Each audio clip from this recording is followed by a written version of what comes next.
Hello बच्चों, बिल्कुल मजे में। तो आज अपन ईएमएफ और पोटेंशियल डिफरेंस के बीच के अंतर को समझेंगे। अब इनके बीच के अंतर को समझने से पहले मैं तुम्हें एक बहुत ही बेसिक सी बात बताना चाहता हूँ। अब तुम देखो, नेचर में ऐसी बहुत सारी चीजें हैं वो अपने आप हो जाती है। वो अपने आप क्यों होती है? वो इसलिए होती हैं ताकि जो स्टेबिलिटी है ना वो बढ़ सके। अगर जैसे मैं केमिस्ट्री के पर्सपेक्टिव से अगर मैं तुम्हें समझाने की कोशिश करूँ तो ऐसी बहुत सारी रिएक्शंस होती हैं जो कि अपने आप हो जाती है, मतलब स्पॉन्टेनियसली हो जाती है। वो इसलिए होती है ताकि जो स्टेबिलिटी है ना वो बढ़ सके। अगर मैं फिजिक्स के पर्सपेक्टिव से अगर मैं तुम्हें समझाने की कोशिश करूंगा तो तुम्हें बढ़िया समझ आएगा। तो चलो फिजिक्स के पर्सपेक्टिव से ही समझते हैं। तो मान लो कि अपने पास बेसिकली दो पॉजिटिव पॉइंट चार्जेस हैं। एक अपने पास है Q1 और एक अपने पास है Q2। और इनके बीच का सेपरेशन मान लो कि कितना है, R है। अब तुम देखो, बाय डिफॉल्ट मतलब ये खुद से ही इनके बीच का सेपरेशन बढ़ने लगेगा। ठीक है, और वो सेपरेशन खुद से ही क्यों बढ़ रहा है? वो इसलिए बढ़ रहा होगा ताकि जो स्टेबिलिटी है ना वो तुम्हारी बढ़ सके। भाई तुम देखो ना, इस सिस्टम की जो इलेक्ट्रोस्टैटिक पोटेंशियल एनर्जी जो तुम लिखोगे वो क्या लिखोगे? वो तुम लिखोगे के Q1 Q2 अपॉन इनकी बीच की दूरी। तो अगर तुम्हारा R बढ़ रहा है तो जो तुम्हारी इलेक्ट्रोस्टैटिक पोटेंशियल एनर्जी है वो तुम्हारी क्या होगी? वो बेसिकली तुम्हारी कम होगी। अगर इलेक्ट्रोस्टैटिक पोटेंशियल एनर्जी तुम्हारी कम होगी तो इसका क्या मतलब है कि जो तुम्हारी स्टेबिलिटी है ना वो तुम्हारी बढ़ेगी। तो अल्टीमेटली एम तो तुम्हारा स्टेबिलिटी को बढ़ाने का है ना। और ये तुम्हें पता है कि दो पॉजिटिव पॉइंट चार्जेस के बीच में जो तुम्हारा इलेक्ट्रोस्टैटिक फोर्स है या कोलम्बियन फोर्स है वो तुम्हारा रिपल्सिव होता है।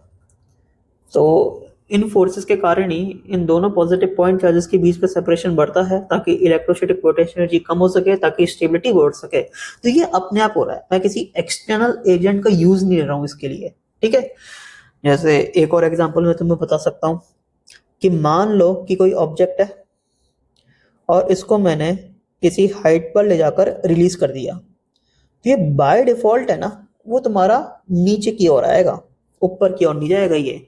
और वो नीचे की ओर क्यों आ रहा होगा? ताकि जो तुम्हारी ग्रेविटेशनल पोटेंशियल एनर्जी है जो कि तुम्हारा mgh के बराबर होता है तो ये तुम्हारी कम हो सके। भाई अगर तुम्हारा h डिक्रीज हो रहा है तो ग्रेविटेशनल पोटेंशियल एनर्जी तुम्हारी कम होगी ताकि जो तुम्हारी स्टेबिलिटी है ना वो बढ़ सके। तो अल्टीमेटली ये भी तो खुद से ही हो रहा है ना, तो बस स्टेबिलिटी को बढ़ाने के लिए हो रहा होगा।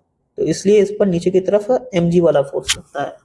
ठीक है, तो अल्टीमेटली अपना एम क्या होना चाहिए? स्टेबिलिटी को बढ़ाने का होना चाहिए। मतलब नेचर तो ये बोलता है कि मेरे को तो बस स्टेबिलिटी बढ़ानी है। जैसे एक और एग्जांपल अपन देखते हैं। जैसे मान लो कि स्पेस में जो इलेक्ट्रिक फील्ड है ना वो अपनी यूनिफॉर्म है और वो जो इलेक्ट्रिक फील्ड का जो मैग्नीट्यूड है ना वो ई के बराबर है। अब कोई एक पॉजिटिव पॉइंट चार्ज है क्यू। अभी जो पॉजिटिव पॉइंट चार्ज क्यू है ना वो तुम्हारा है ना इलेक्ट्रिक फील्ड की डायरेक्शन में मूव होने लगेगा।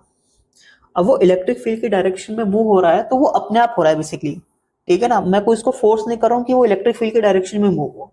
वो हो इसलिए रहा होगा ताकि जो इलेक्ट्रिक पोटेंशियल एनर्जी सिस्टम की वो कम हो सके। इलेक्ट्रिक पोटेंशियल एनर्जी तुम्हारी कम हो सके ताकि जो स्टेबिलिटी है वो बढ़ सके। भाई अगर तुम इलेक्ट्रिक पोटेंशियल एनर्जी लिखना चाहते हो सिस्टम की, वो कैसे लिखोगे तुम? वो ऐसे तो लिखोगे कि अपना चार्ज तो हो गया क्यू और इलेक्ट्रिक फील्ड के कारण पोटेंशियल में वी बोल रहा हूँ। अब ये तुम्हें पता होगा कि इलेक्ट्रिक फील्ड के डायरेक्शन में जो तुम्हारा पोटेंशियल है ना वो कम होते जाता है। अगर पोटेंशियल तुम्हारा कम होते जाता है तो चार्ज तुम्हारा इलेक्ट्रिक फील्ड की डायरेक्शन में मूव कर रहा है तो पोटेंशियल तुम्हारा कम होते जाएगा, मतलब इलेक्ट्रिक पोटेंशियल एनर्जी तुम्हारी कम होती जाएगी ताकि तुम्हारी स्टेबिलिटी बढ़ती जाए। ठीक है, और ये तुम्हें पता है कि इलेक्ट्रिक फील्ड के कारण इस वाले चार्ज पर तुम्हारा इलेक्ट्रिक फील्ड के डायरेक्शन में फोर्स लगता है जो कि क्यू के बराबर होता है। और वो इसलिए मूव करता रहता है ताकि जो इलेक्ट्रिक पोटेंशियल एनर्जी वो कम हो सके ताकि स्टेबिलिटी बढ़ सके। तो मैं ऐसे बोल सकता हूँ कि जो अपना पॉजिटिव चार्ज होगा वो अपना इलेक्ट्रिक फील्ड के डायरेक्शन में ही मूव करेगा। मतलब एक तरीके से मैं ऐसे बोल सकता हूँ कि वो हायर पोटेंशियल से लोअर पोटेंशियल की ओर मूव करेगा क्योंकि इलेक्ट्रिक फील्ड के डायरेक्शन में जो तुम्हारा पोटेंशियल है ना वो कम होता है। आ रहा समझ? तो ये बाय डिफॉल्ट हो रहा है, ये नेचर करवा रहा है, मैं नहीं करवा रहा इससे, ये नेचर करवा रहा है इससे। तो ये तुम्हें समझ आ रहा होगा मेरे हिसाब से। अब अपन एक और एग्जांपल देखते हैं और वो एग्जांपल सबसे इंपॉर्टेंट होगा। तो अब तुम देखो, अपने पास बेसिकली दो कंडक्टर हैं। तो अपने पास दो कंडक्टर हैं, तो इस वाले कंडक्टर में कंडक्टर ए बोल रहा हूँ और ये अपना दूसरा कंडक्टर है, इसको मैं कंडक्टर बी बोल रहा हूँ। कंडक्टर ए का जो पोटेंशियल है वो VH है, कंडक्टर बी का जो पोटेंशियल है वो VL है, और ये दोनों बेसिकली एक कंडक्टिंग वायर के थ्रू कनेक्टेड है, और ये स्विच है बेसिकली। और ये अपन को गिवन है कि जो VH है ना वो VL से बड़ा है। VH मतलब हाई पोटेंशियल, VL मतलब लो पोटेंशियल। अब स्विच को मैं क्लोज कर दे रहा हूँ, तब होगा क्या कि खुद से ही चार्ज है ना वो हाई पोटेंशियल से लो पोटेंशियल की ओर फ्लो होगा। भाई ये तो मतलब नेचर ही करवाता है ना कि जो तुम्हारा चार्ज होगा ना वो हरदम हाई पोटेंशियल से लो पोटेंशियल की ओर फ्लो होगा, अगर चार्ज पॉजिटिव है तो एक तरीके से मैं बोल सकता हूँ कि जो तुम्हारा पॉजिटिव चार्ज है वो हाई पोटेंशियल से लो पोटेंशियल की ओर फ्लो होगा। और ये कब तक फ्लो होगा? जब तक तुम्हारा दोनों कंडक्टर का जो पोटेंशियल है ना वो सेम नहीं होता। तो charge will flow from A to B until VA becomes VB। और जैसे तुम्हारा दोनों कंडक्टर का जो पोटेंशियल है ना वो सेम हो जाएगा ना, तो अब चार्ज फ्लो होना बंद कर देगा। अब तुम देखो ये अपने आप हो रहा है, ये जो चार्ज का जो मोमेंट है ना ये अपने आप हो रहा है, और ये हो क्यों रहा है? ताकि सिस्टम की जो स्टेबिलिटी है ना वो बढ़ सके। मतलब सिस्टम की जो इलेक्ट्रिक पोटेंशियल एनर्जी है ना या इलेक्ट्रोस्टैटिक पोटेंशियल एनर्जी है ना वो कम हो सके। अब तुम देखो यहाँ पर जो तुम्हारी इलेक्ट्रोस्टैटिक पोटेंशियल एनर्जी है ना अगर वो कम हो रही है ना, तो बेसिकली जो एनर्जी कम हुई है ना वो किधर गई है? वो हीट के फॉर्म में गई है, वो तुम्हारी हीट के फॉर्म में गई है। अब ये जो हीट के फॉर्म में एनर्जी बेसिकली जो तुम्हारी डिसिपेट हो रही है ना इसको तुम यूज कर सकते हो। जैसे मैं तुम्हें बताता हूँ, जैसे सपोज यहाँ पर तुमने एक बल्ब कनेक्ट कर लिया, ये तुम्हारा बल्ब है, उसको तुमने कनेक्ट कर लिया कंडक्टिंग वायर के थ्रू। अब जैसे जैसे तुम्हारा ये चार्ज फ्लो होता रहेगा, जैसे जैसे तुम्हारा ये चार्ज फ्लो होता रहेगा, तो वैसे वैसे कंडक्टिंग वायर में करंट आएगी, तो वैसे वैसे ये तुम्हारा बल्ब है ना वो ग्लो करता रहेगा। आ रहा है समझ में? लेकिन इसमें एक दिक्कत है। दिक्कत क्या है कि जैसे सपोज ये वाली जो सिचुएशन है, जब मैंने स्विच को बेसिकली क्लोज नहीं कर रखा था, तो इस वाली सिचुएशन को मैं इनिशियल बोल रहा हूँ। और जब मेरा दोनों कंडक्टर का पोटेंशियल बराबर हो जाता है स्विच क्लोज करने के बाद, उसको मैं फाइनल बोल रहा हूँ। तो इसको मैं फाइनल बोल रहा हूँ। तो ये वाली सिचुएशन से ये वाली सिचुएशन तक आने में जो समय लगता है ना वो बहुत ही कम लगता है। मतलब माइक्रो सेकंड में ये हो जाता है, विद इन माइक्रो सेकंड। तो मतलब बहुत ही कम समय तक के लिए जो तुम्हारा इस कंडक्टिंग वायर में ना वो चार्ज मूव करता है। मतलब बहुत ही कम समय तक के लिए ना तुम्हारा इस कंडक्टिंग वायर में ना करंट मूव करता है। मतलब बहुत ही कम समय तक के लिए ना तुम्हारा जो बल्ब है ना वो ग्लो करता है। तो मतलब हीट का तो चलो लॉस हो रहा है, अपन उसका यूज भी कर रहे हैं, लेकिन बहुत ही कम ड्यूरेशन तक के लिए यूज कर रहे हैं। अगर मेरे को एक लॉन्ग ड्यूरेशन के लिए अगर बल्ब को ग्लो करवाना है या इस कंडक्टिंग वायर में बहुत ही लंबे समय तक के लिए लॉन्ग ड्यूरेशन तक के लिए चार्ज को फ्लो करवाना है या करंट को मेंटेन रखना है ना, तो मेरे को क्या करना पड़ेगा? मेरे को ये करना पड़ेगा कि जैसे ही डीक्यू चार्ज तुम्हारा ए से बी पर आया, जैसे डीक्यू चार्ज तुम्हारा ए से बी पर आया, उस डीक्यू चार्ज को मैं बी से दोबारा ए पर ले आऊं किसी एक्सटर्नल एजेंट की मदद से। अब ये नेचर तो कर नहीं सकता कि जो तुम्हारा डीक्यू चार्ज है वो बी से ए पर अपने आप आ जाए। तो एक्सटर्नल एजेंट का अपन को यूज लेना पड़ेगा, अपन को फोर्सफुली चार्ज को बी से ए पर लाना पड़ेगा, क्योंकि बी तो मेरा लोअर पोटेंशियल पर था और ए मेरा हायर पोटेंशियल पर है। तो अब इसमें क्या करूंगा मैं कि जो मेरा डीक्यू चार्ज होगा ना, तो जैसे ही वो बी पर आ जाएगा ना, अब बी पर तो वो बेसिकली ऑटोमेटिकली आ रहा है, नेचुरल आ रहा है। अब उस डीक्यू चार्ज को मेरे को बी से ए पर लाना है, मतलब लोअर पोटेंशियल से हायर पोटेंशियल पर लाना है। तो ये तो अपन नेचर के अगेंस्ट में कर रहे हैं, तो बेसिकली ये एक्सटर्नल एजेंट की मदद से अपन करेंगे, ये अपन एक्सटर्नल एजेंट की मदद से करेंगे। अब जो अपने करंट इलेक्ट्रिसिटी में ये जो एक्सटर्नल एजेंट है ना वो बेसिकली अपनी बैटरी होती है। ये कौन होता है? बैटरी होती है।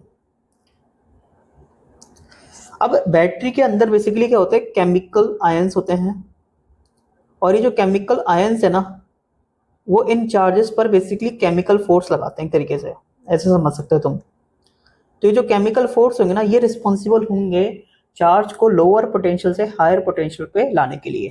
अब तुम देखो होगा क्या कि जैसे ही चार्ज तुम्हारा ए से बी पर आया, जैसे ही चार्ज तुम्हारा ए से बी पर आया, तो इस केमिकल फोर्स के कारण जो चार्ज होगा ना वो बी से ए पर वापस आ जाएगा। तो ए और बी के बीच में जो तुम्हारा पोटेंशियल डिफरेंस था ना इनिशियल, जो कि VH माइनस VL था, वो मेंटेन रहा, क्योंकि जैसे ही ए से बी पर चार्ज आया उस केमिकल फोर्स के द्वारा जो चार्ज है वो बी से ए पर चला गया। तो एक तरीके से जो तुम्हारा ए का जो पोटेंशियल था VH और जो बी का जो पोटेंशियल था VL वो मेंटेन रहा, तो मतलब पोटेंशियल डिफरेंस मेंटेन रहा। अगर पोटेंशियल डिफरेंस मेंटेन रहा तो इस कंडक्टिंग वायर में जो चार्ज है उसका मूवमेंट हरदम मेंटेन रहेगा। अगर मूवमेंट हरदम मेंटेन रहेगा तो मतलब करंट हरदम मेंटेन रहेगी। अगर करंट हरदम मेंटेन रहेगी तो ये जो बल्ब है ना वो कंटिन्यूअसली ग्लो करता रहेगा। मतलब ये जो हीट है ना इसका अपन सही तरीके से यूज कर पाएंगे। अब जो तुम्हारा बल्ब है ना वो एक लंबे समय तक के लिए ग्लो कर सकता है, कोई दिक्कत वाली बात नहीं है। बस मेरे को इस बैटरी की जरूरत पड़ेगी। तो शायद तुमने पढ़ भी रखा हो कि बैटरी की मदद से अपन है ना कांस्टेंट पोटेंशियल डिफरेंस मेंटेन करते हैं। अब तुम्हें समझ आ रहा होगा कि अपन VH माइनस VL को मेंटेन करके रखे हुए हैं ना, तो ये बैटरी की मदद से करे हुए हैं। तो it maintains constant potential difference. अब यहां पर तुम देखो ये केमिकल फोर्सेस जो वर्क कर रहे हैं ना वो नेचर के अगेंस्ट में कर रहे हैं। ये जो केमिकल फोर्सेस जो वर्क कर रहे हैं ना वो नेचर के अगेंस्ट में कर रहे हैं। अगर ये नेचर के अगेंस्ट में वर्क कर रहे हैं ना तो जो भी फोर्सेस नेचर के अगेंस्ट में वर्क करते हैं ना तो उन फोर्सेस को मैं नॉन कंजर्वेटिव बोलता हूँ। तो यहाँ पर ये जो केमिकल फोर्सेस हैं ये अपने नॉन कंजर्वेटिव होंगे। ठीक है। अब एक तरीके से मैं ऐसा बोल सकता हूं कि जो EMF जो होगा ना, जो अपना इलेक्ट्रोमोटिव फोर्स जो होता है ना वो नॉन कंजर्वेटिव फोर्स के कोरस्पॉन्डिंग ही होता है। आ रहा है तुम्हें समझ? तो जो मैं EMF मतलब इलेक्ट्रोमोटिव फोर्स जो मैं डिफाइन करूंगा ना आगे जाकर तो मेरा नॉन कंजर्वेटिव फोर्स के कारण ही डिफाइन होता है। और जो मेरा ये पोटेंशियल डिफरेंस है, जो मेरा ये पोटेंशियल डिफरेंस है जिसको मैं यहाँ पर VH माइनस VL बोल रहा हूँ, तो यहाँ पर तो मैं कंजर्वेटिव इलेक्ट्रोस्टैटिक फोर्स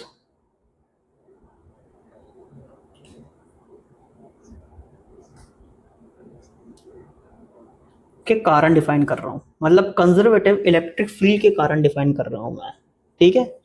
तो जो मेरा इलेक्ट्रोमोटिव फोर्स है मतलब EMF जो होगा वो नॉन कंजर्वेटिव फोर्स के कारण होगा। और जो मेरा पोटेंशियल डिफरेंस होगा मतलब जो मेरा डेल्टा V होगा वो मेरा कंजर्वेटिव इलेक्ट्रोस्टैटिक फोर्स के कारण होगा इस वाले चैप्टर में। आ रहा तुम्हें समझ? तो बैटरी बहुत ही नेसेसरी है बेसिकली करंट के फ्लो को मेंटेन करने के लिए। तो यहाँ पर जो तुम्हारा सोर्स ऑफ इलेक्ट्रिसिटी है ना, जो तुम्हारा सोर्स ऑफ इलेक्ट्रिसिटी है ना वो तुम्हारा नेचर नहीं है, वो तुम्हारा इधर क्या है? बैटरी है। क्योंकि बैटरी के कारण ही बेसिकली जो करंट है ना वो तुम्हारा लंबे समय तक के लिए मेंटेन रहेगा। अगर बैटरी नहीं होगी तो तुम्हारा जो करंट है ना वो बहुत ही शॉर्ट ड्यूरेशन के लिए मेंटेन रहेगा, तो उसको तुम ज़्यादा यूज नहीं कर पाओगे। आ रहा समझ तुम्हें? तो बैटरी तो अपन को चाहिए ही अगर लंबे समय तक के लिए करंट को मेंटेन करना है। तो यार अपन ने ये तो देख ही लिया है कि जो बैटरी होता है ना वो कांस्टेंट पोटेंशियल डिफरेंस मेंटेन करता है जिसके कारण जो करंट है ना उसका जो फ्लो है ना वो मेंटेन रहता है। अब अपन है ना थोड़ा बहुत बैटरी के स्ट्रक्चर के बारे में भी समझ लेते हैं। तो अब तुम देखो बेसिकली यहाँ पर जो है ना वो कंटेनर है एक, और कंटेनर के अंदर एक बेसिकली एक सॉल्यूशन है जिसको मैं इलेक्ट्रोलाइटिक सॉल्यूशन बोल रहा हूँ। ये क्या तुम्हारा इलेक्ट्रोलाइटिक सॉल्यूशन है। मतलब इलेक्ट्रोलाइटिक सॉल्यूशन का मतलब ये हो गया कि जैसे सपोज कोई वाटर का सॉल्यूशन है ना उसमें कोई तुमने आयनिक कंपाउंड को घोल दिया है। ठीक है। अब जो आयनिक कंपाउंड में जो तुम्हारा ये कैटाइंस और एनाइंस है ना वो बेसिकली सेपरेट आउट हो जाएगा।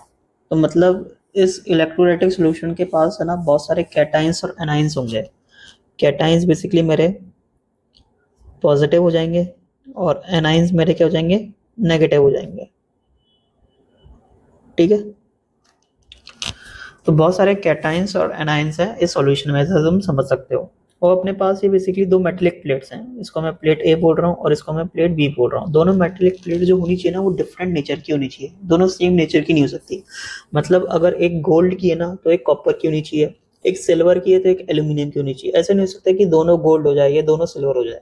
तो दोनों मेटेलिक प्लेट जो होनी चाहिए ना वो डिफरेंट नेचर की होनी चाहिए। तो both metallic plates should be of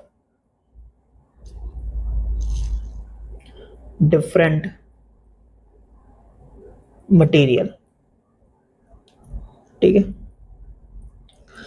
अब जैसे कि मैंने बोला कि इस सॉल्यूशन के अंदर बहुत सारे कैटाइंस और एनाइंस होंगे, तो एक मैंने कैटाइन मान लिया और एक मैंने एनाइन मान लिया। अब जैसे कि मैंने बोला कि जो बैटरी होता है ना, उसके अंदर बेसिकली केमिकल आयंस होते हैं जो कि एक अननोन फोर्स लगाते हैं, जिनको मैं केमिकल फोर्स बोलता हूँ। तो कैटाइन पर तो केमिकल फोर्स इधर लग रहा है और एनाइन पर तुम्हारा केमिकल फोर्स इधर लग रहा है। तो ये क्या है तुम्हारा, वो अननोन फोर्स है जो कि केमिकल फोर्स मैं बोलता हूँ,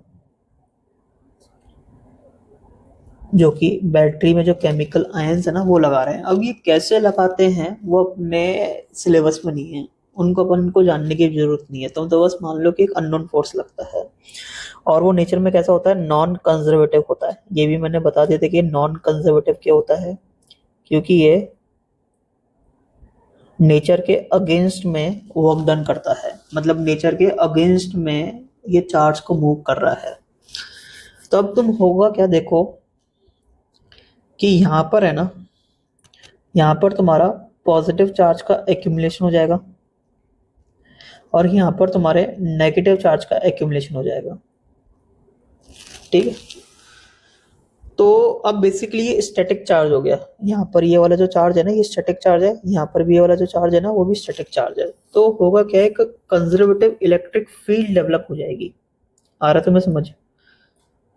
तो यहाँ पर एक कंजर्वेटिव इलेक्ट्रिक फील्ड डेवलप हो गई है, देखो इन स्टैटिक चार्जेस के कारण।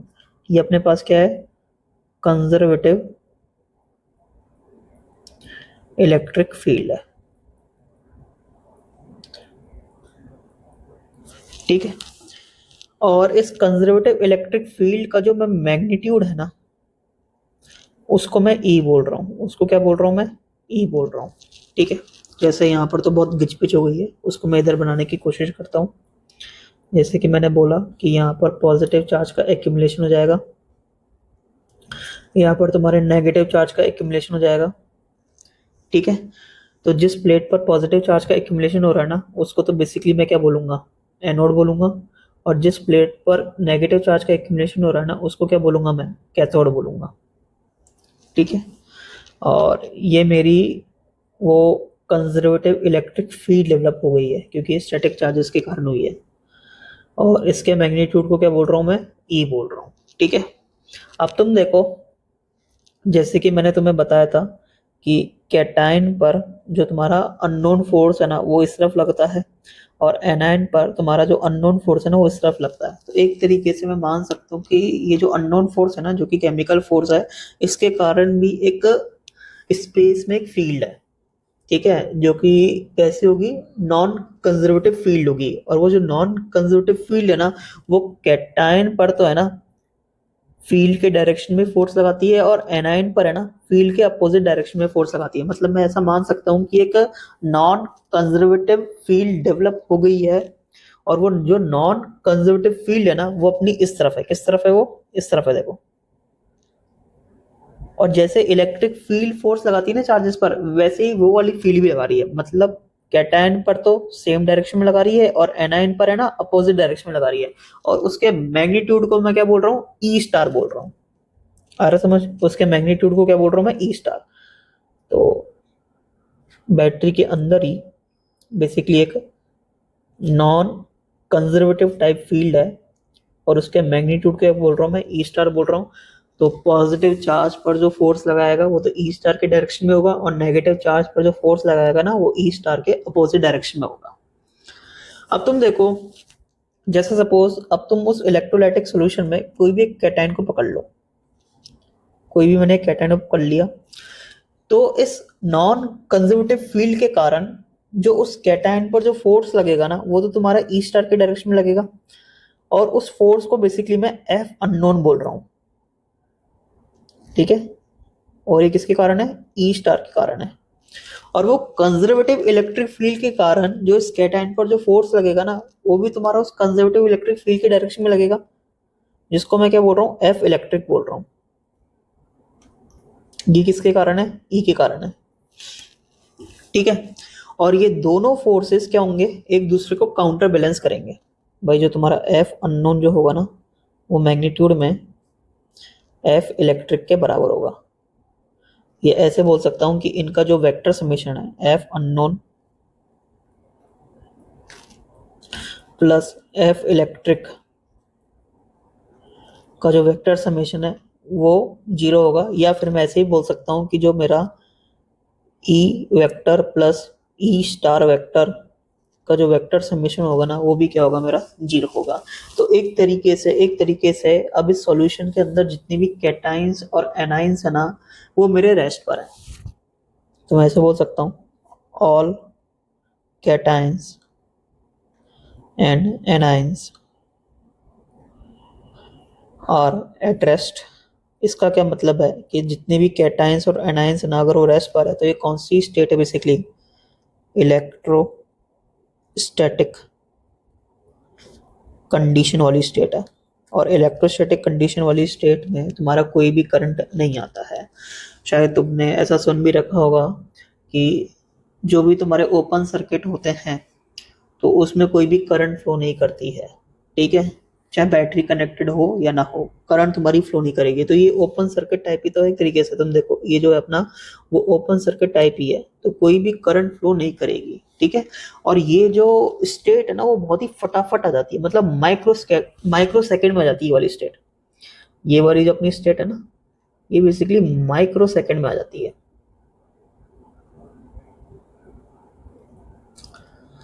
सही है। अब तुम देखो होगा क्या। अब मैं क्या कर रहा हूँ, चलो अगले पेज पे समझाते हैं इसको। अब मैं क्या कर रहा हूँ, जैसे ये मेरे पास वो एनोड वाली प्लेट थी, ये मेरे पास वो कैथोड वाली प्लेट थी। यहाँ पर मेरा एनोड वाली प्लेट पर पॉजिटिव चार्ज था और कैथोड वाली प्लेट पर नेगेटिव चार्ज था। तो एक ये कंजर्वेटिव इलेक्ट्रिक फील्ड डेवलप हो गई है। और एक मेरे पास है एक नॉन कंजर्वेटिव फील्ड थी इस डायरेक्शन में। तो ये तो क्या रिप्रेजेंट कर रहा है, ई, और ये क्या रिप्रेजेंट कर रहा है, ई स्टार, ठीक है। और जो मेरे कैटाइन और एनाइन था ना, उन पर जो नेट फोर्स होगा ना, वो मेरा 0 होगा। जैसे सपोज मैं कैटाइन का बना देता हूँ, जैसे मैंने कैटाइन का बनाया, तो ये एफ इलेक्ट्रिक होगा और ये एफ अननोन होगा। तो जो मेरा एफ इलेक्ट्रिक है वो मेरा एफ अननोन के बराबर होगा, ठीक है। ताकि जो मेरे कैटाइन और एनाइन पर नेट फोर्स अगर 0 है तो ये इलेक्ट्रोस्टैटिक कंडीशन में, मतलब चार्ज मूव नहीं कर रहे हैं। अगर चार्ज मूव नहीं कर रहे हैं तो कोई भी करंट नहीं है।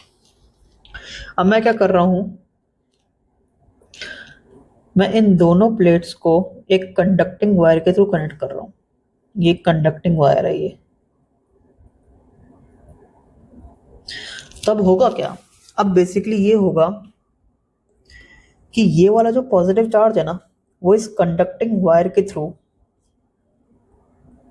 इस वाली प्लेट पर आ जाएगा और इस नेगेटिव चार्ज को क्या करेगा, न्यूट्रलाइज करेगा। भाई ये तो अपने आप होगा ना, कि जो तुम्हारा पॉजिटिव चार्ज है ना, वो तो तुम्हारे हायर पोटेंशियल से लोअर पोटेंशियल की ओर फ्लो होता है। अब तुम्हें ये तो पता है ना, ये तुम्हारा हायर पोटेंशियल पर होगा और ये तुम्हारा लोअर पोटेंशियल पर होगा।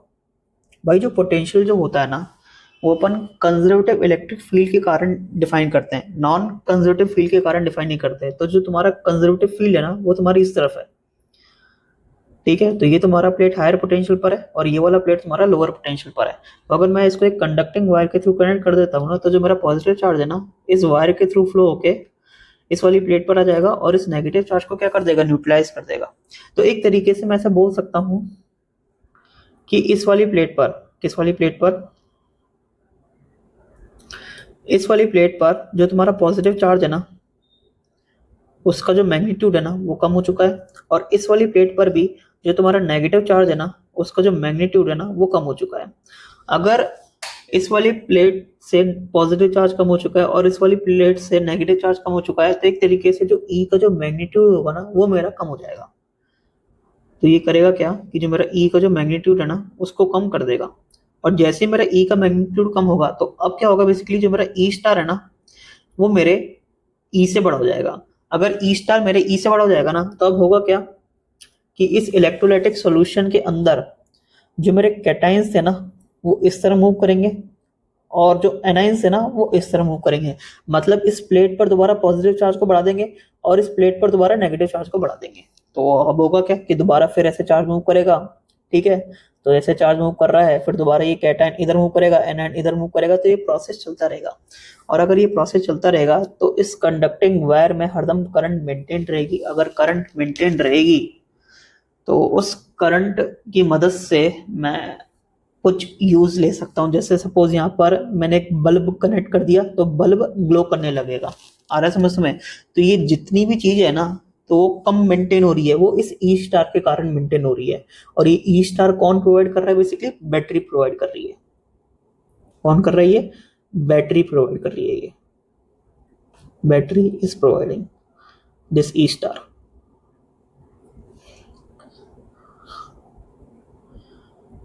ताकि जो करंट का जो फ्लो है ना वो मेंटेन रहे।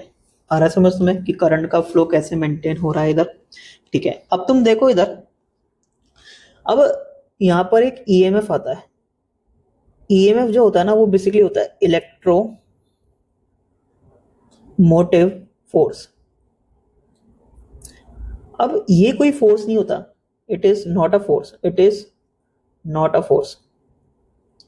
अब ये है क्या, ये मैं बता देता हूं। ये बेसिकली जो तुम्हारा ये जैसे पॉजिटिव चार्ज था ना जो कि इस वाले प्लेट से इस वाली प्लेट पर आ रहा था, तो ये जो अपने पास कैटायन है ना, तो इस कैटायन पर कितना वर्क डन करा गया है, इस कैटायन पर कितना वर्क डन करा गया है पर यूनिट चार्ज, तो ये क्या होगा? ईएमएफ होगा। वर्क डन पर यूनिट चार्ज ही क्या होगा? अपना ईएमएफ होगा। मतलब मैं ऐसे बोल सकता हूं कि work done by non conservative field in moving a charge from one plate to another by the battery divided by charge, तो वो क्या होगा? मेरा ईएमएफ होगा। आ रहा है समझ तुम्हें? भाई जो मेरा कैटायन था ना उस कैटायन पर इस नॉन कंजर्वेटिव इलेक्ट्रिक फील्ड के कारण सॉरी इस नॉन कंजर्वेटिव फील्ड के कारण कितना वर्क डन हुआ पर यूनिट चार्ज, वो क्या होगा? मेरा ईएमएफ होगा। तो एक तरीके से जूल पर कोलाम इसका यूनिट होगा, मतलब वोल्ट इसका यूनिट होगा। आ रहा है तुम्हें समझ? इसका यूनिट कोई न्यूटन नहीं होगा, इसका यूनिट क्या होगा? वोल्ट होगा। मतलब तुम्हारे एक प्लेट से दूसरे प्लेट तक ले जाने में कितना वर्क डन करना पड़ रहा है उस नॉन कंजर्वेटिव फील्ड को, मतलब बैटरी को, ठीक है, पर यूनिट चार्ज को अपन क्या बोल रहे हैं? ईएमएफ बोल रहे हैं। और ये ईएमएफ जरूरी है, ये ईएमएफ जरूरी है सर्किट में करंट को फ्लो करवाने के लिए। उसका मैंने तुम्हें रीजन बता दिया है। आ रहा है समझ तुम्हें? अब तुम देखो इधर, जैसे सपोज अब नॉर्मली होता क्या है? नॉर्मली ऐसा होता है ना कि जैसे सपोज मेरे पास कोई वायर है, उस वायर का कोई रेजिस्टेंस है, ठीक है, जिसको मैं आर बोल रहा हूँ, और इसको मैं एक सेल के थ्रू कनेक्ट कर देता हूँ। सेल का रिप्रेजेंटेशन मैं ऐसे ही करता हूँ, सेल मतलब बैटरी। अब तुम देखो होगा क्या कि जो मेरा रेजिस्टेंस है ना वो तो मेरा हरदम लोड की तरह ही काम करता है। मतलब एक तरीके से ऐसा बोल सकते हो तुम कि जब मेरा ये चार्ज फ्लो कर रहा होगा ना तो ये जो रेजिस्टेंस है ना वो मेरे उस चार्ज से ना एनर्जी खींच रहा होगा, मतलब इलेक्ट्रिकल एनर्जी को खींच रहा होगा, जो कि फिर वो हीट के फॉर्म में डिसिपेट कर रहा होगा, ठीक है। तो उस चार्ज की एनर्जी को तो वो कम कर रहा है। तो अब ये जो सेल है ना, ये जो बैटरी है ना, उस चार्ज को ना एनर्जी प्रोवाइड करने का काम करता है। तो मतलब ये सोर्स की तरह काम कर रहा है। भाई जैसे ही तुम्हारा ये क्यू चार्ज मूव कर रहा है जैसे सपोज, तो यहाँ पर तो ये क्यू चार्ज की एनर्जी कम हो रही है। कम क्यों हो रही है? क्योंकि ये रेजिस्टेंस ले रहा है उससे, ठीक है। फिर ये क्यू चार्ज दोबारा सेल के थ्रू गुजरता है, ठीक है। तो जो बैटरी है ना उस क्यू चार्ज पर वर्क डन करती है, तो फिर उस क्यू चार्ज की एनर्जी बढ़ती है। मतलब जो बैटरी की जो केमिकल एनर्जी है ना वो कम हो रही है, वो इलेक्ट्रिकल एनर्जी में जा रही है, मतलब क्यू चार्ज के पास जा रही है तो इलेक्ट्रिकल एनर्जी में जा रही है। फिर वो जो क्यू चार्ज है ना वो रेजिस्टेंस के थ्रू गुजरता है, तो रेजिस्टेंस उससे इलेक्ट्रिकल एनर्जी खींच लेता है और उसको फिर हीट के फॉर्म में कन्वर्ट कर देता है। तो ऐसे ही प्रोसेस चल रहा होता है, ठीक है। तो इस क्यू चार्ज के फ्लो को मेंटेन करने के लिए ना तो अपने को सेल की रिक्वायरमेंट होती है। और समझ में, तो सेल उस क्यू चार्ज को एनर्जी प्रोवाइड करता जाएगा और तुम्हारा जो चार्ज है फिर वो उसका फ्लो मेंटेन होता जाएगा। अगर ये सोर्स नहीं होगा, मतलब ये सेल नहीं होगा, तो फिर वो चार्ज का फ्लो मेंटेन नहीं हो सकता। तो मेरे को उम्मीद है कि तुम्हें ये जो सेल की वर्किंग है ना वो बढ़िया तरीके से समझ आई होगी, मतलब बैटरी की जो वर्किंग है ना तुम्हें ये बढ़िया तरीके से समझ आई होगी, देख सकते हो तुम। यार अपन है ना बेसिकली बैटरी के टाइप्स भी देख लेते हैं। दो तरीके की बैटरी होती है, एक तो होती है आइडल बैटरी और एक होती है अपनी नॉन आइडल बैटरी।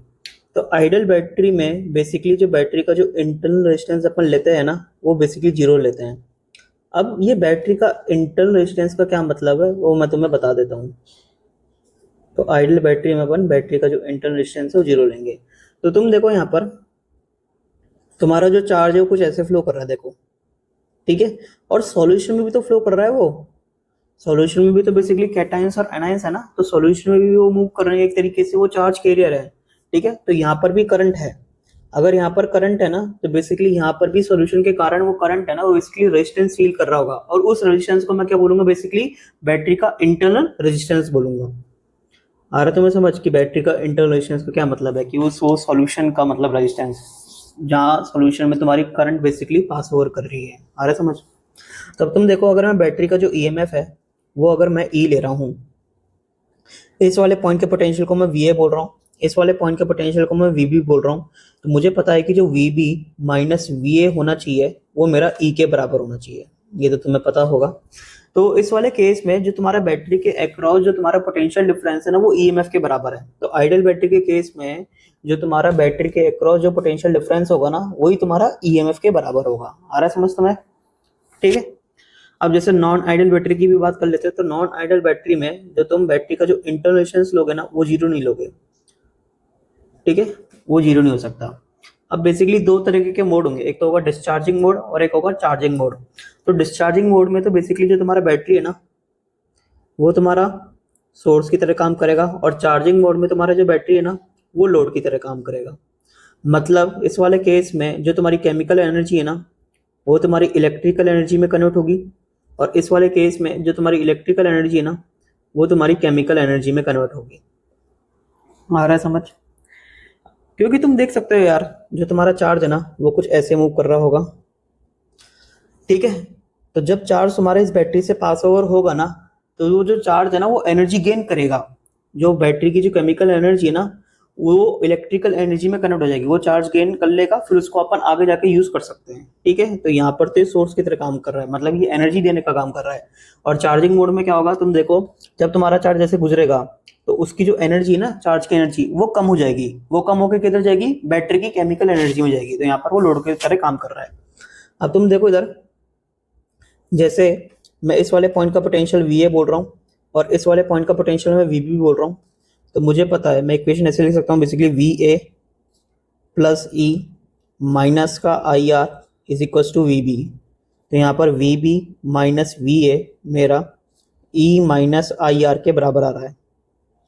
तो तुम देख सकते हो इस वाले केस में जो बैटरी के अक्रॉस जो तुम्हारा पोटेंशियल डिफरेंस होगा ना वो तुम्हारा ईएमएफ से कम होगा। तो यहाँ पर तुम्हारा जो V B minus V A है ना वो तुम्हारा ईएमएफ से कम है चार्जिंग मोड में। वहीं डिस्चार्जिंग मोड की बात करूँ तो मैं इस वाले पॉइंट का पोटेंशियल मैंने वी ए बोला, इस वाले पॉइंट का पोटेंशियल मैंने वी बी बोला। अब मैं लिख रहा हूँ basically V A plus E. अब मैं करंट के अपोजिट डायरेक्शन में जा रहा हूँ रजिस्टर के अलाउंग, तो क्या लिखूंगा मैं, पोटेंशियल में चेंज प्लस का लिखूंगा, बेसिकली प्लस का I R is equal to V B. तो यहाँ पर जो मेरा V B minus V A है ना वो बेसिकली कितना आएगा, ई प्लस आई आर आएगा। तो यहाँ पर जो मेरा V B minus V A है ना वो बेसिकली मेरा ईएमएफ से ज़्यादा है। तो डिस्चार्जिंग मोड में तो जो मेरा पोटेंशियल डिफरेंस है वो ईएमएफ से कम होगा, और चार्जिंग मोड में जो मेरा पोटेंशियल डिफरेंस है वो ईएमएफ से ज़्यादा होगा। और जब तुम्हारा ये जो आई है इसका वैल्यू जीरो होगा तो तुम देख सकते हो कि जो तुम्हारा V B minus V A है ना वो तुम्हारा बेसिकली ईएमएफ के बराबर आएगा। तो इसलिए अपन ऐसा बोलते भी हैं कि ओपन सर्किट में करंट तो होती नहीं है, तो बैटरी के अक्रॉस जो तुम्हारा पोटेंशियल डिफरेंस होता है ना, वही तुम्हारा ईएमएफ के बराबर होता है। और ये जो तुम रेजिस्टेंस ले रहे हो ना, ये बेसिकली बैटरी का इंटरनल रेजिस्टेंस है, ऐसा समझो। ये कोई बेसिकली एक्सटर्नल रेजिस्टेंस नहीं है, ये बैटरी का इंटरनल रेजिस्टेंस है। तो इस पूरे को, मतलब इस पूरे को मैं बैटरी बोलता हूँ, ठीक है ना। केवल यही बैटरी नहीं होगा, ये पूरा अपना बैटरी होगा, ये पूरा अपना बैटरी होगा, ये अपना बैटरी का इंटरनल रेजिस्टेंस है। तुम्हें समझ आ रहा होगा मेरे हिसाब से, सही है। तो ये अपन की दो तरह की बैटरी हो गई, ये तो अपनी आइडल बैटरी हो गई और ये अपनी नॉन आइडल बैटरी हो गई। यार मैं तुमसे एक बात करना चाहता हूँ, तुम देखो कोई भी सर्किट में ना करंट क्यों फ्लो होती है, वो इसलिए फ्लो होती है क्योंकि जो इलेक्ट्रॉन है ना पूरे सर्किट में ड्रिफ्ट हो रहे होते हैं। अगर तुम्हें इलेक्ट्रॉन को पूरे सर्किट में ड्रिफ्ट करवाना है ना, तो इलेक्ट्रॉन पर तुम्हें फोर्स लगाना पड़ेगा। वो फोर्स हमारा कंजर्वेटिव फोर्स भी हो सकता है और वो नॉन कंजर्वेटिव फोर्स भी हो सकता है। अब जैसे कंजर्वेटिव फोर्स अपना इलेक्ट्रिक फील्ड के कारण लगेगा, तो इलेक्ट्रिक फील्ड के कारण इलेक्ट्रॉन पर इलेक्ट्रिक फोर्स लगेगा, जिसके कारण जो इलेक्ट्रॉन है ना वो ड्रिफ्ट होंगे, जिसके कारण बेसिकली करंट आएगी। वो तुम्हारा नॉन कंजर्वेटिव फोर्स भी हो सकता है, जैसे कि अपन इधर पढ़ भी रहे हैं कि बैटरी के अंदर जो केमिकल आयंस होते हैं ना, वो बेसिकली एक अननोन फोर्स लगाते हैं जो कि केमिकल फोर्स होगा। तो केमिकल फोर्स के कारण जो इलेक्ट्रॉन है ना वो ड्रिफ्ट होंगे, जिसके कारण करंट आ जाएगी। तो अब मैं तुम्हें जो पढ़ाने जा रहा हूँ ना, वो basically macroscopic form of Ohm's law या generalise form of Ohm's law बोल लो, तो ये पढ़ाने जा रहा हूँ। अब ये है क्या, वो बता देता हूँ तुम्हें। तो तुम देखो, जे वेक्टर जो होता है ना मेरा करंट डेंसिटी वेक्टर, वो किसके बराबर होता है, सिग्मा, सिग्मा मतलब कंडक्टिविटी, ई vector plus E star vector. अब ये जो ई वेक्टर होता है ना, ये तो मेरा होता है कंजर्वेटिव फील्ड वेक्टर, और जो मेरा ये ई स्टार वेक्टर होता है ना, ये मेरा होता है नॉन कंजर्वेटिव फील्ड वेक्टर। अब कंजर्वेटिव फील्ड वेक्टर की तो तुम्हें नॉलेज है, मैं तुम्हें ये ई स्टार वेक्टर के बारे में बता देता हूँ। जैसे सपोज कोई चार्ज है, अब इस चार्ज पर बेसिकली वो नॉन कंजर्वेटिव फोर्स लग रहा है, जिसको मैं basically F N C vector बोल देता हूँ। तो जो मेरा ई स्टार वेक्टर हो जाए ना, वो बेसिकली क्या हो जाएगा, जो भी ये मेरा फोर्स लग रहा है ना, F N C vector divided by charge. मतलब तुम्हारे उस चार्ज पर कितना तुम्हारा वो नॉन कंजर्वेटिव फोर्स लग रहा है पर यूनिट चार्ज, ये तुम्हारा क्या हो जाएगा, बेसिकली ई स्टार वेक्टर हो जाएगा, मतलब नॉन कंजर्वेटिव फील्ड वेक्टर हो जाएगा। मतलब बैटरी के केस में वो केमिकल फोर्स होता है, तो इस चार्ज पर कितना तुम्हारा वो केमिकल फोर्स लग रहा है, तो केमिकल फोर्स पर यूनिट चार्ज तुम्हारा क्या हो जाएगा, बेसिकली ई स्टार वेक्टर हो जाएगा। अब मैं इसको और बताना चाहता हूँ। तुम देखो, जो मेरा microscopic form of Ohm's law है, वो क्या है कि J vector is equal to sigma E vector plus E star vector, यही है। अब इसको मैं ऐसे भी लिख सकता हूँ कि rho J vector is equal to E vector plus E star vector. अब दोनों तरफ क्या कर रहा हूं मैं, डीएल वेक्टर के साथ डॉट प्रोडक्ट कर रहा हूं। अब ये डीएल वेक्टर क्या है मेरा, डीएल वेक्टर बेसिकली मेरा है small element length vector along the wire. मतलब तुम देखो, ये तुम्हारे डीएल वेक्टर है, ये छोटे छोटे से जो है ना, ये तुम्हारे क्या है, डीएल वेक्टर है। अब तुम्हें पता है कि जो डीएल वेक्टर जो मैं ले रहा हूँ ना, वो तो अलोंग द वायर ले रहा हूँ, और जो मेरी करंट जो फ्लो हो रही है ना, वो तो along the wire he flow हो रही है। और जो मेरा करंट डेंसिटी वेक्टर जो होता है ना, वो करंट की डायरेक्शन में होता है, मतलब उसका डायरेक्शन अलोंग द वायर ही है, मतलब उसका डायरेक्शन डीएल वेक्टर के अलोंग ही है। तो जे वेक्टर और डीएल वेक्टर के बीच का एंगल कितना हो गया, 0 डिग्री। तो इसको बेसिकली मैं ऐसे ले सकता हूँ, rho J D L cos 0 is equal to E vector dot DL vector plus E star vector dot DL vector. सही है। कर रहा हूँ, ये जो पूरा एक्सप्रेशन है ना, इसको मैं इंटीग्रेट कर रहा हूँ फ्रॉम ए टू बी। तो ये मेरा ए और ये मेरा बी, तो इंटीग्रेट कर रहा हूँ from A to B, integrating from A to B, integrating from A to B. तो अब तुम देखो इधर, तो integration from A to B rho into J, J क्या होगा, बेसिकली मेरा करंट डेंसिटी, जिसको मैं आई बाय डी ए लिख सकता हूँ। ठीक है भाई, तुम देखो किसी भी क्रॉस सेक्शन से जो गुजरने वाली जो करंट है ना वो तो आई के बराबर होगी ना। तो किसी भी क्रॉस सेक्शन का जो मैं क्रॉस सेक्शनल एरिया है ना वो बेसिकली मैं डी ए लिख रहा हूँ। ठीक है, into D L is equal to, अब ये बाय डेफिनेशन मेरे हिसाब से V A minus V B होना चाहिए बाय डेफिनेशन। और ये क्या हो जाएगा, अब तुम देखो इसके लिए क्या करूंगा मैं, इसके लिए मैं ऊपर है ना क्यू से मल्टीप्लाई करूंगा और नीचे मैं क्यू से डिवाइड करूंगा।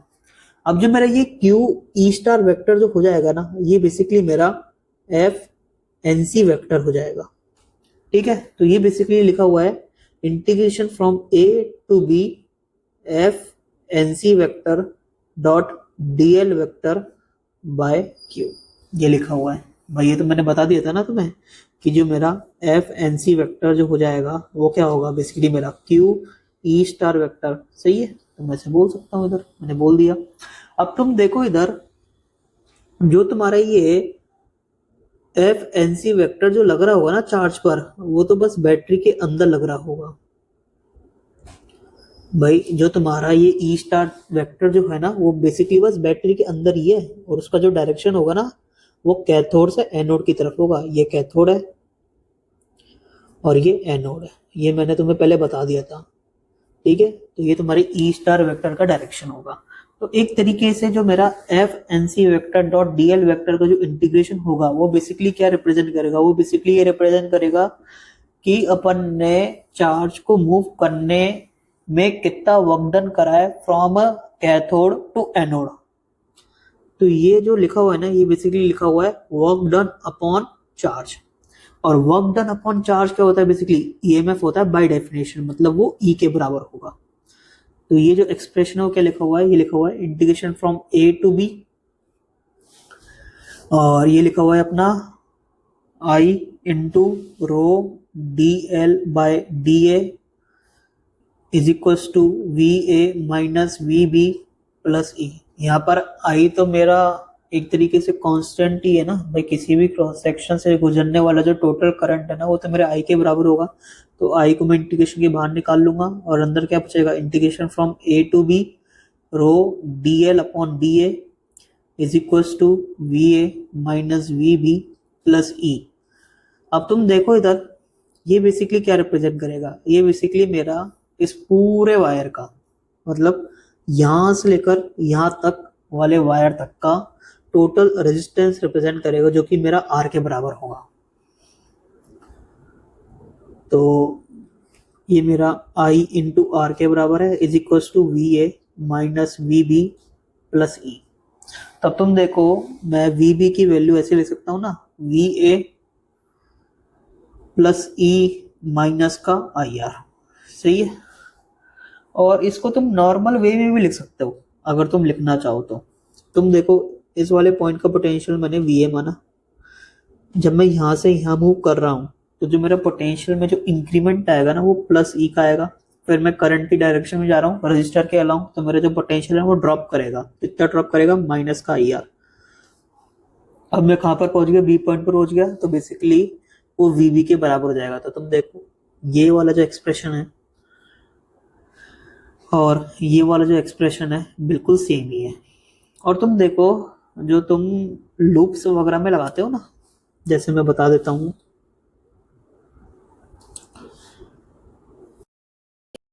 कि अपने पास बेसिकली एक लूप है, ठीक है, और इस लूप में बेसिकली दो बैटरी हैं, एक तो ये रही और एक ये रही, और दो ही रजिस्टर हैं।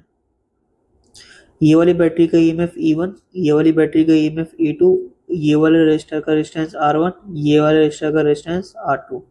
ठीक है, अब जब मैं इंटीग्रेट करूंगा ना तो over the entire closed loop integrate करूंगा। मतलब अब जो मेरा ये ए पॉइंट है ना और जो मेरा ये बी पॉइंट है ना वो बेसिकली अब कोइंसाइड कर जाएंगे।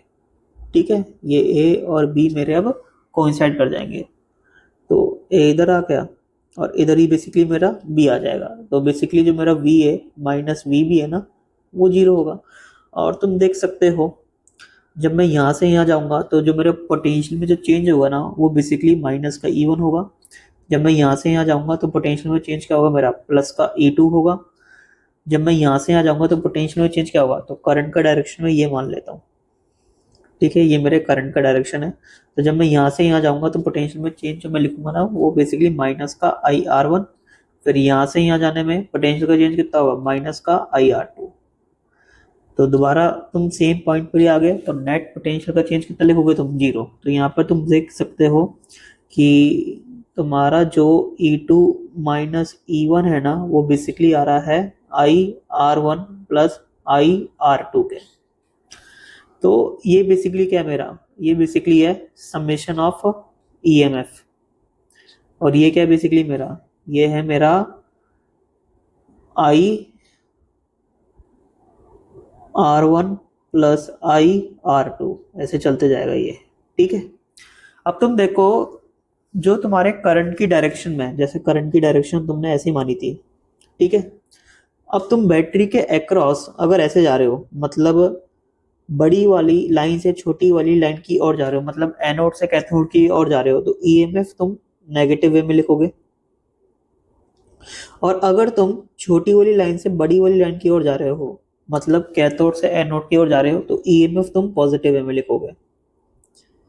तुम देख सकते हो, इसलिए यहाँ पर ये E2 पॉजिटिव है और E1 मेरा नेगेटिव है, क्योंकि जहाँ मैं ऐसे रहा हूँ, जहाँ मैं ऐसे रहा हूँ, ठीक है, मतलब करंट की डायरेक्शन में ऐसे जा रहा हूँ, तो यहाँ पर मैं बड़ी वाली लाइन से छोटी वाली लाइन की ओर जा रहा हूँ, मतलब एनोड से कैथोड की ओर जा रहा हूँ, तो E1 को मैं नेगेटिव वे में लिखूंगा। और यहाँ पर तुम देखो मैं छोटी वाली लाइन से बड़ी वाली लाइन की ओर जा रहा हूँ, मतलब मैं कैथोड से एनोड की ओर जा रहा हूँ, तो मैं E2 को पॉजिटिव वे में लिखूंगा। तो इसलिए मैंने जो नेट EMF है ना वो E2 माइनस E1 लिखा है, जो कि किसके बराबर है, IR1 प्लस IR2 के बराबर है। तो इसको ऐसे लिखना है बेसिकली, ठीक है। तुम्हें समझ आ रहा होगा, बिल्कुल बढ़िया तरीके से मैंने ये वाला जो कॉन्सेप्ट है तुम्हें समझाया है। यार अपन है ना क्वेश्चन कर लेते हैं, क्योंकि क्वेश्चन करेंगे तो चीजें अपन को बहुत बढ़िया तरीके से समझ आएंगी।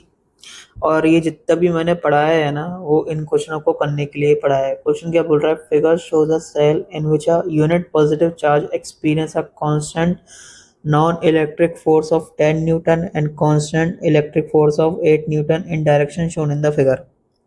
The internal resistance of the cell is R ohm. Find the value of R. तो अब तुम देखो, अगर मैं इसका इफेक्टिव डायग्राम बनाऊं तो इफेक्टिव डायग्राम मेरा कुछ ऐसा बनेगा,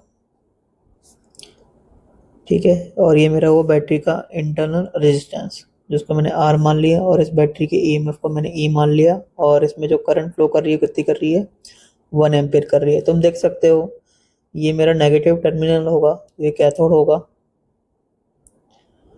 ये मेरा पॉजिटिव टर्मिनल है, ये मेरा एनोड होगा, ठीक है। अब तुम देखो इधर, ये जो तुम्हारे ये इलेक्ट्रिक फोर्स और नॉन इलेक्ट्रिक फोर्स जो लग रहे हैं ना ये कांस्टेंट है, ठीक है ना, ये वेरिएबल नहीं है। 10 न्यूटन और 8 न्यूटन ये कांस्टेंट है, और ये डायरेक्शन भी गिवन है बेसिकली, ठीक है। तो इस यूनिट पॉजिटिव चार्ज पर जो ये तुम्हारा 10 न्यूटन है ना वो हरदम तुम्हारा इस तरफ ही लग रहा है, ठीक है। तो पूरे रास्ते, मतलब इस यूनिट पॉजिटिव चार्ज को अगर मैं कैथोड से एनोड की ओर लेके जाऊं तो पूरे रास्ते ये कांस्टेंट ही लगेगा, जो कि 10 न्यूटन के बराबर होगा। तो बेसिकली ये जो मेरा 10 न्यूटन वाला फोर्स है ना ये मेरा वो नॉन कंजर्वेटिव फोर्स है।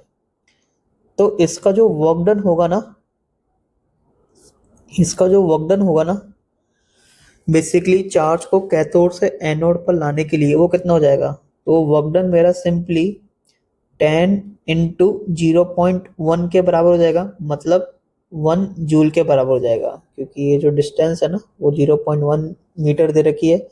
अब मैं चार्ज को यहाँ से यहाँ ला रहा हूँ, और फोर्स एकदम कांस्टेंट है जो कि 10 न्यूटन के बराबर ही है। तो जो मेरा वर्क डन होगा उसके बराबर होगा।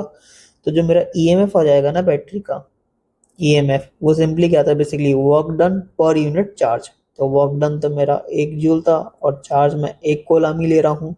1 कूलम वाले चार्ज को तो मैं बेसिकली कैथोड से एनोड की ओर ले जा रहा था, और 1 कूलम वाले चार्ज पर ही तो 10 न्यूटन वाला फोर्स लग रहा था, तो इस पर ही तो वर्क डन मेरा 1 जूल आ रहा था। तो 1 जूल पर 1 कूलम, ये क्या आएगा मेरा EMF आएगा, जो कि मेरा 1 वोल्ट के बराबर होगा। तो बैटरी का जो EMF है ना मेरा वो वोल्ट के बराबर है। ठीक है भाई, अब तुम देखो इधर, ये तो तुम्हें पता है कि जो तुम्हारा कंजर्वेटिव इलेक्ट्रिक फील्ड जो होती है ना, वो तुम्हारे पॉजिटिव चार्ज से ओरिजिनेट होती है और नेगेटिव चार्ज पर टर्मिनेट होती है। तो वो कुछ ऐसे होगी, देखो वो तुम्हारी एनोड से कैथोड की तरफ होगी। ठीक है, तो ये तो मुझे पता है कि जो मेरा कैथोड होगा वो मेरे लोअर पोटेंशियल पर होगा और जो मेरा एनोड होगा वो मेरे हायर पोटेंशियल पर होगा।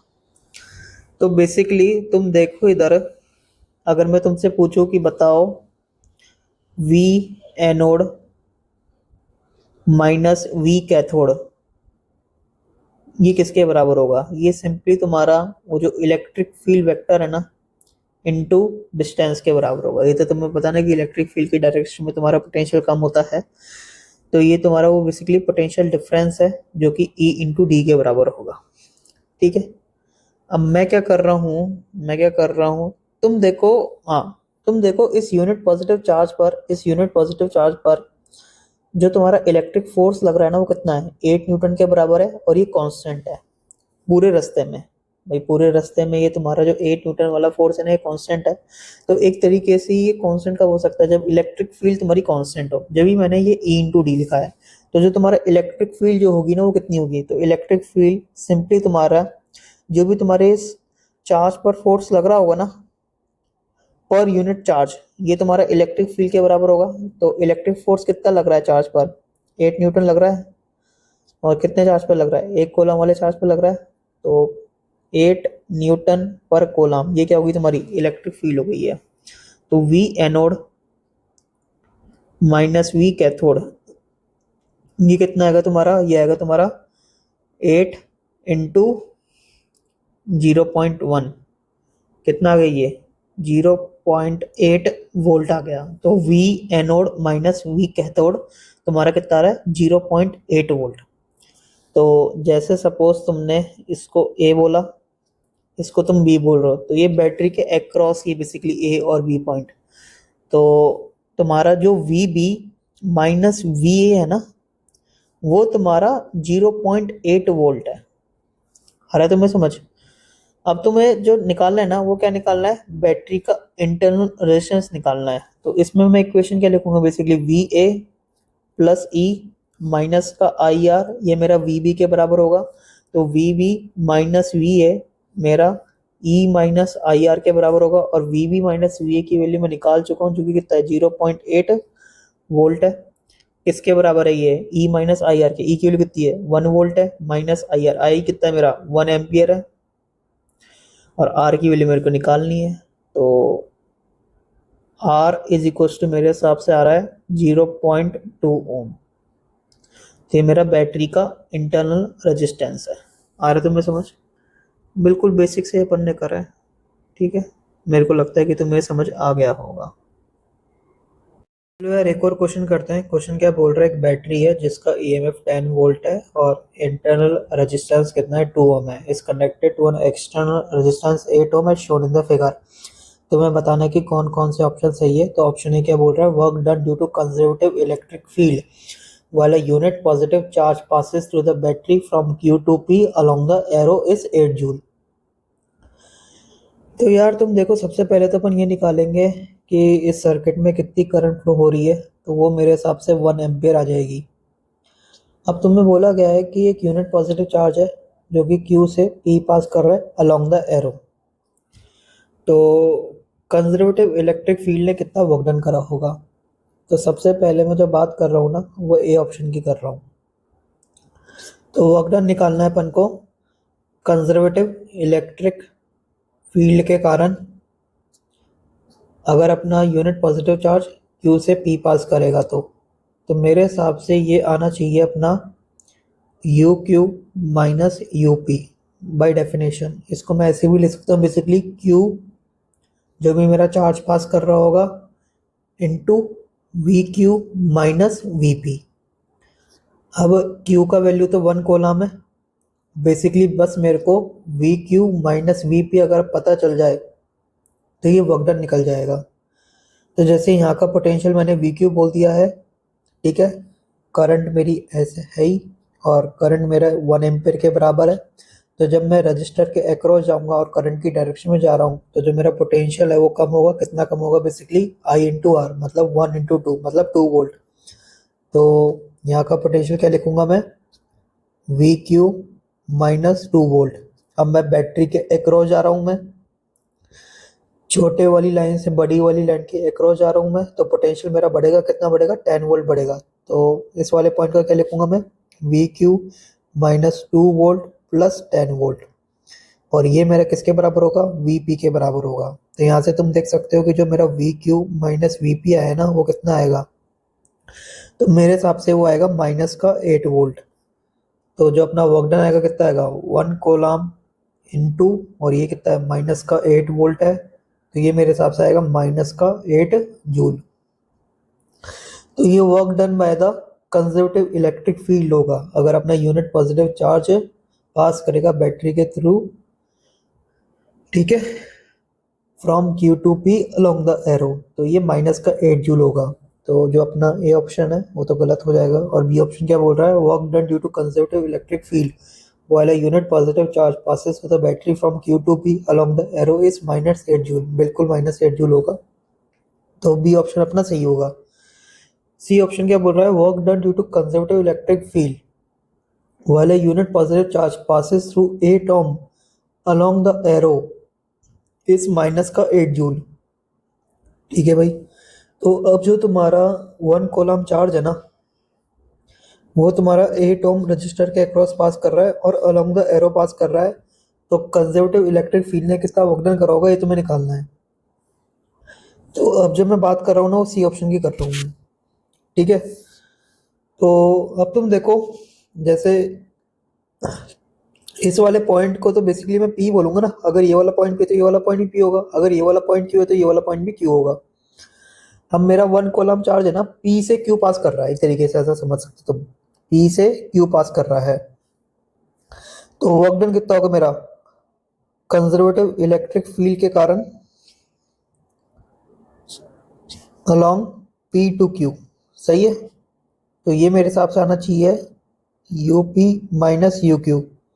तो तुम देखो, अगर तुम्हारा you Q minus U P अगर माइनस का 8 जूल है, तो U P minus you Q तुम्हारा प्लस का 8 जूल होगा। तो ये प्लस का 8 जूल आएगा। तो इस हिसाब से जो तुम्हारा सी ऑप्शन है ना, वो तो गलत हो जाएगा यार। और डी ऑप्शन क्या बोल रहा है, work done due to non conservative electric field while a unit positive charge passes from Q to P along the arrow is 10 joule. अब तुम देखो, जो तुम्हारा यूनिट पॉजिटिव चार्ज है ना, वो क्यू से पी पास कर रहा है, ठीक है, बैटरी के थ्रू अलोंग द एरो पास कर रहा है। तो जो तुम्हारा नॉन कंजर्वेटिव इलेक्ट्रिक फील्ड है ना, उसने कितना वर्क डन करा है, ये तुम्हें निकालना है। तो यहाँ पर तुम देखो, जो नॉन कंजर्वेटिव इलेक्ट्रिक फील्ड के कारण ही तुम्हारा ईएमएफ आता है ना। अब मैं बेसिकली डी ऑप्शन की बात कर रहा हूँ मैं। तो जो तुम्हारा ये जो नॉन कंजर्वेटिव इलेक्ट्रिक फील्ड है ना, ये केवल बैटरी के अंदर ही होगा, ये तुम्हारे बैटरी के बाहर नहीं होगा, ठीक है ना। जो तुम्हारी कंजर्वेटिव इलेक्ट्रिक फील्ड है, वो तुम्हारी बैटरी के अंदर भी है और बैटरी के बाहर भी है। तो इसका जो वर्क डन होगा तुम्हारा, बाय डेफिनेशन मेरे हिसाब से वो आना चाहिए तुम्हारा। अब तुम देखो इधर, तुम्हारा जो वर्क डन पर यूनिट चार्ज है ना, तुम इस तरीके से ईएमएफ डिफाइन करते हो। अब वर्क डन कौन सा, भाई तुम कैथोड से एनोड तक अगर किसी एक यूनिट पॉजिटिव चार्ज को लेके जा रहे हो ना, तो वो वर्क डन ही तुम्हारे ईएमएफ के बराबर होता है एक तरीके से, ठीक है। तो अब तुम देखो इधर, तो एक तरीके से वर्क डन तुम्हारा ईएमएफ इंटू क्यू के बराबर होगा। अब ईएमएफ तो तुम्हारा 10 वोल्ट होगा ना भाई, भाई तुम छोटी वाली लाइन से बड़ी वाली लाइन की ओर जा रहे हो ना, तो ईएमएफ तो तुम पॉजिटिव वे में लिखोगे, तो 10 वोल्ट लिख दिया इंटू क्यू। क्यू कितना गिवन है अपने को, 1 कूलम्ब गिवन है। तो ये जो वर्क डन आना चाहिए, कितना आना चाहिए, 10 जूल का आना चाहिए। तो ये तुम्हारा वर्क डन होगा किसका, ये उस नॉन कंजर्वेटिव इलेक्ट्रिक फील्ड का। तो मेरे हिसाब से जो तुम्हारा ये डी ऑप्शन है ना, बिल्कुल सही है। तो इसके आंसर क्या हो गए, बी और सी अपने आंसर हो गए। तो मेरे को उम्मीद है कि तुम्हें ये वाला जो प्रॉब्लम है ना, बिल्कुल बढ़िया तरीके से समझ आया होगा। और ये जो ईएमएफ और पोटेंशियल डिफरेंस के जो बीच का अंतर है ना, ये भी तुम्हें बढ़िया तरीके से समझ आया होगा। चलो, थैंक यू।